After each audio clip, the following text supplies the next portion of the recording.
இந்த நடிகைகள்லாம் இந்த ரூட் அமைப்பில் இருக்கிறாங்க. அந்த ரூட்டுக்கு அவர் தான் ஆர்கனைசர். அப்படி இருக்கும்போது பார்த்தீங்கன்னா, அதுவும் குறிப்பாக விஜய்க்கு மேனேஜராக இருக்கும்போது அந்த படத்தெல்லாம் இவங்க பார்க்காமலாம் இருக்கிறதுக்கான வாய்ப்பு இல்லை. தியேட்டரில் போய் பார்க்கணுன்றத ஒரு வேளை ஆர்வம் எதனால் கேட்டிங்கன்னா, நமக்கு அதன் மூலமாக ஒரு வெளிச்சம் கிடைக்கும்னு நினைக்கலாம் ஒரு வேளை. அதுக்கு காரணம் என்னன்னு கேட்டால், சமீபத்தில் பார்த்தீங்கன்னா விஜய் அவர்கள் முற்றிலுமாக திரிஷாவுடையான அந்த நட்பையும் அந்த உறவையும் பார்த்தீங்கன்னா துண்டிச்சிட்டார். டெர்மினேட் பண்ணியாச்சு. அது குறிப்பாக காரணம் என்னென்னு கேட்டிங்கன்னா, இவருடைய அடுத்த கட்ட அரசியல் வளர்ச்சிக்கு இவங்க ஒரு முட்டுக்கட்டையாக இருக்கிறாங்க. யார்? திரிஷா. அவங்க திடீர்னு ஏஐ படத்தை பார்த்தீங்கன்னா, அவர் என்ன பொசிஷனு, ஒரு நாட்டோட முதலமைச்சர் என்ன, அவர் நம்மளோட பார்த்தீங்கன்னா பழகிறதுக்கே பார்த்தீங்கன்னா நீங்கள் ஒரு ஒரு மதிப்புக்குரிய ஒரு மனிதராக தான் நீங்கள் பார்க்கணும். ஆனால் நீங்கள் நைட்டு இரவு பார்த்தீங்கன்னா 11 மணிக்கு ஏஐ படத்தை போட்டு 2 பேரும் கேக் சாப்பிட்ற மாதிரிலாம் போட்டிங்கன்னு சொன்னால், அப்போ அவர் மீதான மரியாதை உங்களுக்கு என்ன இருக்கும்? ரோஹிணி தேட்டரோட ஓனருக்கும் சரி, வெற்றி தேட்டர் ஓனருக்கும் உங்களுக்கு சிக்கல் வரும். ஏன்னா விஜயோட விருப்பத்துக்கு தான் நீங்கள் செயல்பட முடியுமே தவிர, விஜய் விருப்பத்தை மீறி நீங்கள் செயல்பட முடியாது. விஜய் வேலை இல்லாமல் 2 டிக்கெட் போடுப்பா, உங்களுக்கு 2 நடிகை வராங்கன்னு சொல்ல மாட்டாங்க இருக்கிற வேலையில். இந்த நடிகைகள் அப்படி ஃபோக்கஸ் பண்ணிக்க. அதில் கீர்த்தி சுரேஷ் எனக்கு தெரிஞ்ச வரைக்கும் ஜென்ரலாக இருக்குன்னு நினைக்கிறேன். பட் இதில் ரொம்ப அதீதமாக பார்த்தீங்கன்னா தனக்கு ரொம்ப நெருக்கமாக முதலமைச்சர் தனக்கு ரொம்ப நெருக்கம் சொல்லி காட்டுகிற அந்த வேலையில் இருக்கிறது திரிஷா தான். அது பார்த்தீங்கன்னா அவர் வெளிப்படையாக இன்னும் பகிரங்கமாக பார்த்தீங்கன்னா ஒரு அறிக்கை மூலமாக அதை தெரிவிச்சிட்டாருன்னா, சும்மா இருக்கணும்னா மெல்ல மாட்டான். அதிமுக அமைச்சர்லாம் விஜய் குறித்து இவ்வளோ ஏளனமாக பேசுகிறீங்கல்ல, திரிஷா குறித்துலாம் பேசுகிறாங்க. இந்த செல்லூர் ராஜ் இவங்களெல்லாம் இந்த ஆர்பி உதயகுமார் போன்றவங்களாம் பேசுகிறீங்கல்ல. திமுககாரன் பேசுகிறதாவது ஒரு பக்கம், ஆனால் நீங்கள் பேசுகிறீங்க பாருங்கள். உங்கள் தலைவர் என்னமோ ஜெயலலிதாவோட எம்ஜிஆர் நெருக்கம் பாருன்னு தான் தெரியும். செக்ரட்டரியேட்லேருந்து கார் பார்த்தீங்கன்னா ராமவரம் தோட்டத்துக்கு போகாமல் பார்த்தீங்கன்னா பாய்ஸ் கார்டனுக்கு போன கதைகள்லாம் நிறைய இருக்குது. அதை கடந்த காலத்தில் எல்லாருக்கும் தெரியும். சோபன பாபுக்கிட்ட பிரித்ததே பார்த்தீங்கன்னா எம்ஜிஆர் தான் அப்படின்ற மாதிரி தகவல்லாம் கொட்டி கிடக்குது. வெளிப்படையாக பேசுறதுக்கு சில பேர் தயங்குவாங்க. ஆனால் இன்றைக்கி நீங்கள் நாக்கில் பல்ல போட்டு ஈஸியாக பேசுகிறீங்க. விஜய் திரிஷா அப்படின்னு சொல்லி பேசுகிறீங்க. ஆனால் கடந்த காலத்தில் எம்ஜிஆர் ஜெயலலிதாவுக்கும் உள்ள உறவுன்றதை நீங்கள் அதுக்காக நான் திரிஷா கொண்டு ஜெயலலிதா இடத்துல வச்சு பேசலை. ஆனால் இந்த அதிமுக அமைச்சர்களுக்கு யோக்கியதை இருக்கான்னு கேட்குறேன் நான் பேசுகிறதுக்கு.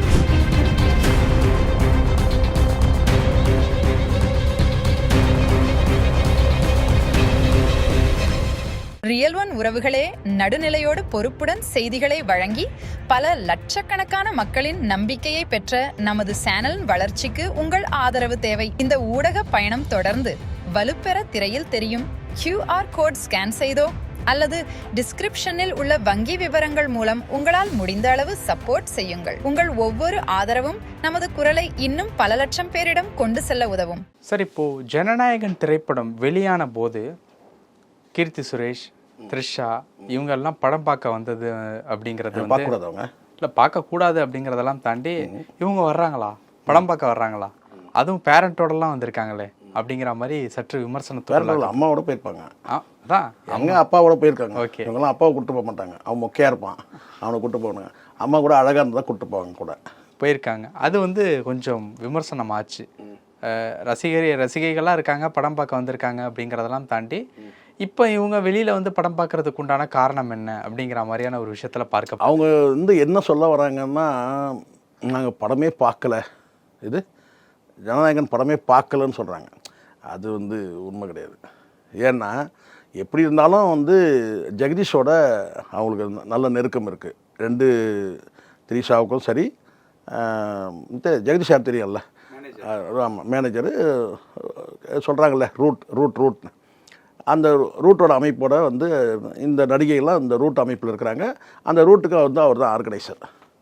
அப்படி இருக்கும்போது பார்த்தீங்கன்னா, அதுவும் குறிப்பாக விஜய்க்கு மேனேஜராக இருக்கும்போது அந்த படத்தெல்லாம் இவங்க பார்க்காமலாம் இருக்கிறதுக்கான வாய்ப்பு இல்லை. தியேட்டரில் போய் பார்க்கணுன்றத ஒரு வேளை ஆர்வம் எதனால் கேட்டிங்கன்னா, நமக்கு அதன் மூலமாக ஒரு வெளிச்சம் கிடைக்கும்னு நினைக்கலாம் ஒரு வேளை. இந்த குறிப்பிட்ட இந்த 2 நடிகைகள் வந்திருக்கிறாங்கன்னா, அதை குறிப்பாக திரிஷா தான் இங்கே பேசும் பொருளாக இருக்குது. அதிமுகவில் இருக்கிற அமைச்சர்கள் கூட பேசுகிறத நம்ம பார்க்குறோம். இதை பார்த்தீங்கன்னா திரிஷா மையப்படுத்த வேறு என்ன விஜய் எதிர்த்து அரசியல் பண்ண முடியும்? அவங்ககிட்ட இருக்கிற ஒரே அஜெண்டா திரிஷா. அதுக்கு விஜயே ஒரு காரணமாயிட்டார். அரசியல்வாதியாக இருக்கும்போது ஒரு கல்யாணத்துக்கு கூப்பிட்டு போனார். முதலமைச்சரான பிறகு கான்வாயில் கூப்பிட்டு வந்தார். இந்த 2 விஷயம் வந்து அவங்க ஸ்ட்ராங்காக பிடிச்சிட்டாங்க. அது வரைக்கும் தான் அவங்களுக்கு தெரியும். அதனால் த்ரிஷா மையப்படுத்தினாங்க. அவங்க சினிமா பார்க்க போகிறதுன்றது அவங்களுடைய தனிப்பட்ட விஷயம். தேட்டரில் போய் படம் அது விஜய் படம் போய் பார்க்க போகிறாங்கன்னு சொல்லும்போது பார்த்திங்கன்னா அதுவும் ஃபஸ்ட்டு ஷோ பார்க்கும்போது அது வந்து இவங்களுக்கு வந்து பார்த்திங்கன்னா வந்து சும்மா மெல்ற வாய்க்கு வந்து அவல் கிடைச்ச மாதிரி. இது அவசியமற்றது என்ன கேட்டால். ஏன்னா எப்படி இருந்தாலும் இந்த 2 நடிகைகளும் என்னுடைய அனுமானம் அது எல்லாருக்குமே தெரியும். ஜனநாயகன் படம் இவங்க பார்க்காமலாம் இருக்க மாட்டாங்க. அதுவும் வந்து பார்த்திங்கன்னா அது உள்ளபடியே எல்லாருக்கும் தெரியும். அது வந்து ஆல்ரெடி வந்து பார்த்திங்கன்னா வந்து லீக் ஆகிடுச்சுன்றது ஊருக்கே தெரியும். 1 கோடி பேர் பார்த்ததில் வந்து பார்த்திங்கன்னா த்ரிஷா பார்க்காம இருந்திருப்பாங்களா? சரி, அப்படியே கூட த்ரிஷா பார்க்காம கூட இருக்கட்டும். அது சட்டத்துக்கு வருமா அவங்க பார்க்க மாட்டாங்க. எப்படி ஜெகதீஷ் வந்து பார்த்திங்கன்னா போட்டு காட்டியிருக்க மாட்டாரா? அதுவும் வந்து பார்த்திங்கன்னா விஜயோட நெருக்கமாக இருக்கிறதுனால கண்டிப்பாக வந்து அந்த படம் பார்க்காம இருக்கலாம் வாய்ப்பு இல்லை. ஆனால் இது மக்கள் மத்தியில் பேசும் பொருளாகணும். அதுக்கு காரணம் என்னென்னு கேட்டால் சமீபத்தில் வந்து பார்த்திங்கன்னா விஜய் அவர்கள் வந்து முற்றிலுமாக வந்து த்ரிஷாவுடையான அந்த நட்பையும் அந்த உறவையும் வந்து பார்த்திங்கன்னா துண்டிச்சிட்டார். டெர்மினேட் பண்ணியாச்சு. அது குறிப்பாக காரணம் என்னென்னு கேட்டிங்கன்னா இவருடைய அடுத்த கட்ட வந்து அரசியல் வளர்ச்சிக்கு வந்து இவங்க ஒரு முட்டுக்கட்டையாக இருக்கிறாங்க. யார்? த்ரிஷா. அவங்க வந்து திடீர்னு ஏஐ படத்தை வந்து பார்த்திங்கன்னா அவர் என்ன பொசிஷனு, ஒரு நாட்டோட முதலமைச்சர் என்ன, அவர் வந்து நம்மளோட வந்து பார்த்திங்கன்னா பழகிறதுக்கே வந்து பார்த்திங்கன்னா நீங்கள் வந்து ஒரு மதிப்புக்குரிய ஒரு மனிதராக தான் நீங்கள் பார்க்கணும். ஆனால் நீங்கள் நைட்டு இரவு வந்து பார்த்திங்கன்னா 11 மணிக்கு வந்து ஏஐ படத்தை போட்டு 2 பேரும் வந்து கேக் சாப்பிட்ற மாதிரிலாம் போட்டிங்கன்னு சொன்னால் அப்போ அவர் மீதான மரியாதை உங்களுக்கு என்ன இருக்குது? ஏன்னா சக நடிகர்ன்ற முறையில் வந்து பார்த்தீங்கன்னா உங்களோட பழகிருக்கலாம், பேசியிருக்கலாம், நீங்கள் வந்து பார்த்தீங்கன்னா தனியாக வந்து பயணம் பண்ணியிருக்கலாம், போயிருக்கலாம், வந்திருக்கலாம், எல்லாம் நடந்திருக்கலாம். ஆனால் இன்றைக்கி வந்து பார்த்திங்கன்னா அவர் ஒரு பொசிஷன். அவர் இன்றைக்கி சீஃப் மினிஸ்டர், பிகாமிய பிரைம் மினிஸ்டர் கூட சான்ஸ் இருக்குதுன்னு சொல்கிறாங்க. அப்படி இருக்கும்போது அவருடைய நீண்ட அரசியல் பயணத்தில் வந்து ஒரு முட்டுக்கட்டை போடுற மாதிரி வந்து ஒரு நடிகை வந்து இரவு நேரத்தில் ஒரு 11 மணிக்கு ஏஐ மூலமாக வந்து பார்த்தீங்கன்னா சித்தரிச்சாக்கா அந்த உரிமை யார் கொடுத்தது? இப்போ நானே கூட இருக்கிறேன், ஒரு ஏஐ படத்தை வந்து விஜய் மூலமாக வந்து கிரியேட் பண்ணி போட்டோன்னா அது தனிமனித சுதந்திரத்தை பறிக்கிறது தான். நானும் அவரும் கை கொடுக்குற மாதிரி இல்லை வந்து உட்காந்து சாப்பிட்ற மாதிரி இல்லை இந்த மாதிரி போட்டோன்னா அது வந்து அது தவறு. அது சட்டப்படி நடவடிக்கை எடுத்தால் அது பதில் சொல்லி தான் ஆகணும். நம்ம நிஜத்திலே கூப்பிட்டாலே நம்ம போகலன்னு வச்சுங்க ஃபோட்டோ எடுக்கிறதுக்கு. என்ன, நான் வந்து பார்த்தீங்கன்னா நமக்கு அந்த எண்ணமும் கிடையாது, அதுக்கான வாய்ப்பு இருந்து கூட நானும் அதை தவிர்த்துட்டேன். என்னென்னு கேட்டால் இந்த அரசியல்வாதிகளோட நின்று இந்த ஃபோட்டோ எடுக்கிறது, நடிகர்களோட நின்று ஃபோட்டோ ஈன்னு பல்ல காமிச்சு ஃபோட்டோ எடுக்கிறது நமக்கு அந்த பிடிக்காத விஷயம். எனக்கு அந்த வாய்ப்பு இருந்து கூட நான் மறுத்துட்டேன். ஆனால் இப்போ இந்த விஷயத்தை கொண்டு வருவதற்கு இல்லை, இப்போ என்னென்னா இப்போ இவங்க ஒரு பேசும் பொருளாகணும்னு நினைக்கிறாங்க இந்த நடிகைகள். இப்போ இதுக்கு முன்னாடி அந்த மாதிரி இல்லையா? இதுக்கு முன்னாடி அந்த மாதிரி கேட்டால் இப்போ உதாரணம் நீங்கள் எடுத்துங்க, இந்த ஸ்பெஷல் ஷோ ஒன்று போட்டார், உங்களுக்கு தெரியும். விஜய் அவர்கள் போய் வந்து படம் பார்த்தார். அங்கே வந்து பார்த்திங்கன்னா அவர் நினச்சாருன்னா யாரை வேணாலும் கூப்பிட்டு போயிருக்க முடியும். அம்மா அப்பாவை கூப்பிட்டு போயிருக்க முடியும், இல்லை வந்து தனக்கு நெருக்கமானவங்கள யார் வேணாலும் அவர் கூப்பிட்டு போயிருக்க முடியும், குடும்பத்தை கூட கூப்பிட்டு போயிருக்க முடியும். ஆனால் அவர் யாரையும் கூப்பிட்டு போகல. அவர் போனார், கூட வந்து ஒரு 4 அதிகாரிகள் இருக்கிற ஆஃபீஸர் போய் ஸ்பெஷல் ஷோ போய் பார்த்தாங்க, அவ்வளோதான். அந்த அதிகாரத்தில் உள்ளவங்க, ஆஃபீஸர் நெருக்கத்தில் உள்ளவங்க, செக்ரட்டரிக்கு அந்த லெவலில் போய் அவங்க பார்த்தாங்க, அவ்வளோதான். தவிர குடும்பத்தில் இருக்கிறவங்கள அல்லது வந்து பார்த்திங்கன்னா வந்து நண்பர்கள் அந்த அப்போ அதில் நீங்கள் புரிஞ்சிக்கலாம். என்னென்னு கேட்டிங்கன்னா வந்து த்ரிஷா விட்டு அவர் விலகிட்டார். அந்த என்ன சொல்கிறேன்னா அந்த நட்பும் அந்த உறவும் வந்து கிடையாது. ஆனால் இவங்க வந்து பார்த்திங்கன்னா இன்னும் எங்களுக்குள்ளே இருக்குன்றதை காட்டிக்கிற மாதிரி தான் வந்து பண்ணாங்க. இதில் வந்து பார்த்திங்கன்னா எதிர்பாராமல் நடந்தது. இவங்க வந்து த்ரிஷா போனது வந்து இங்கே ரோகிணி தேட்டரு, சரிங்களா? இன்னொரு இடத்துல வந்து பார்த்திங்கன்னா குளம்பேட்டை வெற்றி தேட்டரில் போனது வந்து பார்த்திங்கன்னா அவங்க கீர்த்தி சுரேஷ் போயிருக்காங்க. ஒருவேளை இவங்க போகிறது அவங்க போகிறது வந்து பார்த்திங்கன்னா தவிர்த்துட்டாங்களா இல்லை 2 பேரும் தெரியவே தெரியல. ஆனால் இதை வந்து பார்த்திங்கன்னா த்ரிஷா போனது வந்து இங்கே ஒரு பேசும் பொருளாக சில பேர் சும்மா இருக்கிறவங்களாம் மென்னுட்டு இருக்கிறான் இதுதான். ஆனால் வந்து உண்மை வந்து அது கிடையாது. அவர் வந்து டோட்டலாக வந்து ஒரு தேட்டரில் போய் டெர்மினேட் பண்ணிட்டார், டோட்டலாக வந்து டெர்மினேட் பண்ணிட்டார். தேட்டரில் போய் படம் பார்க்குறதுன்றது அவங்களுடைய தனிப்பட்ட விருப்பம். ஆனால் 2 பேருமே ரசிகர்கள் தான். யார் 2 பேர் ரசிகர்கள்? நான் சொல்கிறது 2 கீர்த்தி சுரேஷையும் இவங்களும் சொல்லலை. நான் சொல்கிறதுக்கு வந்து அந்த வெற்றி தேட்டரோட ஓனரும் இங்கே ரோகிணி தேட்டரோட ஓனரும் 2 பேருமே வந்து பார்த்திங்கன்னா வந்து விஜயோட தீவிரமான ரசிகர்கள் 2 பேருமே. ஸோ விஜயோட விசுவாசிகள். பட் அவங்கக்கிட்ட கேட்கும் போது இந்த மாதிரி நான் படம் பார்க்க வரணும் போது பார்த்தீங்கன்னா அவங்க இல்லை முடியாதுன்னு சொல்ல முடியாதுல்ல. ஸோ அப்படி பண்ணியிருக்கலாம். ஆனால் இதனால் இது தொடர்ந்து இவங்க பண்ணாங்கன்னா அவங்களுக்கு கூட சிக்கல் வரதுக்கு வாய்ப்பு இருக்குது.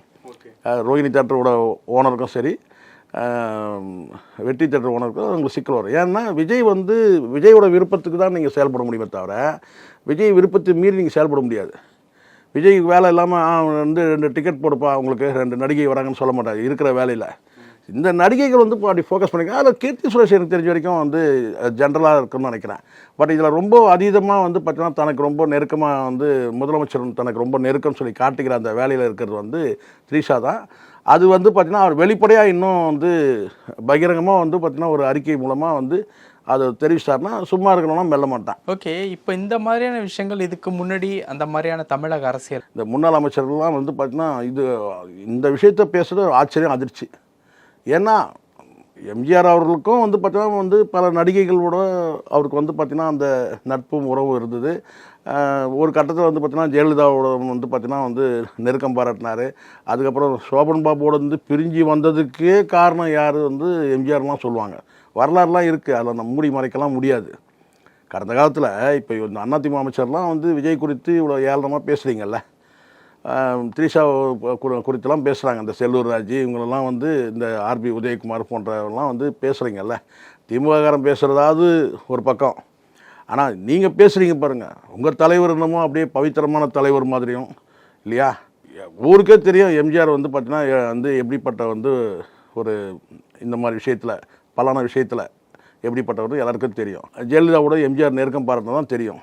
செக்ரட்டரியேட்லேருந்து கார் வந்து பார்த்தீங்கன்னா ராமவரம் தோட்டத்துக்கு போகாமல் வந்து பார்த்தீங்கன்னா வந்து போயஸ் கார்டனுக்கு போன கதைகள்லாம் நிறைய இருக்குது. அது கடந்த காலத்தில் எல்லாருக்கும் தெரியும். சோபன பாபுக்கிட்ட வந்து பிரித்ததே வந்து பார்த்திங்கன்னா வந்து எம்ஜிஆர் தான் அப்படின்ற மாதிரி தகவல்லாம் கொட்டி கிடக்குது. வெளிப்படையாக வந்து பேசுகிறதுக்கு சில பேர் தயங்குவாங்க. ஆனால் இன்றைக்கி வந்து நீங்கள் நாக்கில் வந்து பல்ல போட்டு ஈஸியாக பேசுகிறீங்க, வந்து விஜய் த்ரிஷா அப்படின்னு சொல்லி பேசுகிறீங்க. ஆனால் கடந்த காலத்தில் எம்ஜிஆரும் ஜெயலலிதாவுக்கும் உள்ள வந்து உறவுன்றதை நீங்கள் வந்து அதுக்காக நான் வந்து த்ரிஷா கொண்டு வந்து ஜெயலலிதா இடத்துல வச்சு பேசலை. ஆனால் இந்த அதிமுக அமைச்சர்கள் யோக்கியது இருக்கான்னு கேட்குறேன் நான் பேசுகிறதுக்கு. நீங்கள் பேசுகிறீங்கல்ல, போகிற போக்கில் வந்து பார்த்தீங்கன்னா ஒருமையில் பேசுகிறீங்க, அடா உடான்றீங்க, இதோட பண்ணுறீங்கல்ல, சொல்கிறேன் நான். ஆனால் இவங்களுக்கு ஒரு தைரியம் இருக்குது. இந்த அதிமுக இருக்கிற அமைச்சர்கள் அத்தனை பேருக்கு என்ன தைரியம்னா, இவர் வந்து கடந்த 2021 அந்த வழக்குகள் மட்டும்தான் வந்து எடுப்பார். அது திமுக அரசு மீதான அந்த ஊழல் வழக்குகள் இதை தான் எடுப்பார். நம்மளதுலாம் அதுக்கு முன்னாடி உள்ளதெல்லாம் அது எடுக்க மாட்டார் அப்படின்னு நினைக்கிறாங்க. சரிங்களா? அது நான் எடுக்கணும்னு நான் சொல்லலை. ஆனால் ஒரு குறிப்பிட்ட ஒரு விஷயத்தை வந்து அப்யூஸ் பண்ணுறதுக்கு டிஃபேம் பண்ணுறதுக்காக எடுத்து பேசுகிறீங்கல்ல. இரவு வந்து பார்த்தீங்கன்னா வந்து பர்த்டே கொண்டாட்டன்றது வந்து பார்த்தீங்கன்னா ஏஐ படம்ன்றதை கூட உணர முடியாத ஒரு முட்டா பீஸுகளும் இருக்கிறீங்க. இந்த முன்னாள் அமைச்சர்கள் அதிமுக அமைச்சர் சொல்கிறேன். அது ஏஐ படம் வந்து ஊருக்கே தெரியும், உலகத்துக்கே தெரிஞ்சிச்சு எல்லாருக்கும். சரிங்களா? ஆனால் அதை வந்து மையப்படுத்தி பேசுகிறீங்க. இங்கே வந்து உங்களுக்கு சும்மா இருக்கிற வாய்க்கு ஏதோ அவள் கிடைச்ச மாதிரி நீங்கள் பேசுகிறீங்க. சரிங்களா? ஆனால் கடந்த காலத்தில் உங்கள் தலைவர் வந்து எப்படி இருந்தார், உங்கள் தலைவி எப்படி இருந்தாங்கன்றதெல்லாம் யாரும் பேச மாட்டாங்கன்ற அந்த தைரியம் இருக்குது. அந்த தைரியத்தில் நீங்கள் பேசுகிறீங்க. அதனால் எல்லாருக்கும் தெரிஞ்சது தான். அதுவும் எம்ஜிஆர் வந்து பார்த்தீங்கன்னா இந்த விஷயத்தில் வந்து பார்த்தீங்கன்னா பெண்கள் விஷயத்தில் வந்து பார்த்தீங்கன்னா அப்படியே ஏகப்பத்தின விரதம்லாம் கிடையாது. அவர் வாழ்க்கையிலே நிறைய நடந்திருக்கு சார். யாரும் வந்து அதை எடுத்து பேசுறதுக்கு வந்து பயப்படுவாங்கன்னு நினைக்கிறாங்க. யாரும் பேச மாட்டாங்கன்னு நினைக்கிறேன். அதனால் நீங்கள் என்ன செய்றீங்க? அதனால தான் சொல்கிறேன், உங்களுக்கு யோக்கியதை கிடையாதுன்ற. முன்னாள் அமைச்சர்களுக்கு வந்து விஜய் குறித்து, அதுவும் குறிப்பாக வந்து விஜய் த்ரிஷா குறித்து பேசுகிறதுக்கு யோக்கியதே கிடையாது. அப்படி பேசுனா அவ்வளோ ரொம்ப நல்லவங்களாக இருந்தால் வந்தாலும் எம்ஜிஆருடைய வாழ்க்கையை பற்றி பேசுங்க. அதில் எவ்வளோ முரண்கள் இருக்குது சொல்லுங்கள். அதை யாரும் பேச மாட்டாங்கன்ற தைரியம்.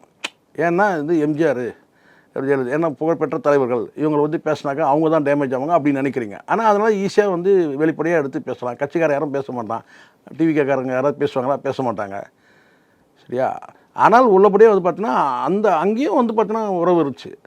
சோபன் பாபு வரைக்கும் தான் நீங்கள் பேசுகிறீங்க. சோபன் பாபோட உறவு இருந்துச்சுன்னு. அதை தாண்டி வந்து எம்ஜிஆரோட வந்து பார்த்தீங்கன்னா அந்த உறவு இல்லைன்னு சொல்ல முடியாதுல்ல. பல விஷயங்கள் பேசியிருக்கோம். நேரத்திற்கு நன்றி சார். நன்றி சார். உங்கள் பிசினஸ் இன்னும் அதிக மக்களை சென்றடைய வேண்டுமா? இன்றைய டிஜிட்டல் உலகில் சரியான ப்ரமோஷன் தான் வெற்றியின் முதல் படி. தமிழகம் முழுவதும் பல லட்சக்கணக்கான பார்வையாளர்களை தினமும் சென்றடையும் ரியல் ஒன் யூடியூப் சேனல்களில் உங்கள் பிசினஸ் இனி எல்லோரும் அறியட்டும். குறைந்த செலவில் அதிக ரீச். உங்கள் பிராண்டுக்கு நம்பிக்கையும் வளர்ச்சியும் சேர்க்க இன்றே எங்களை தொடர்பு கொள்ளுங்கள். 9280087164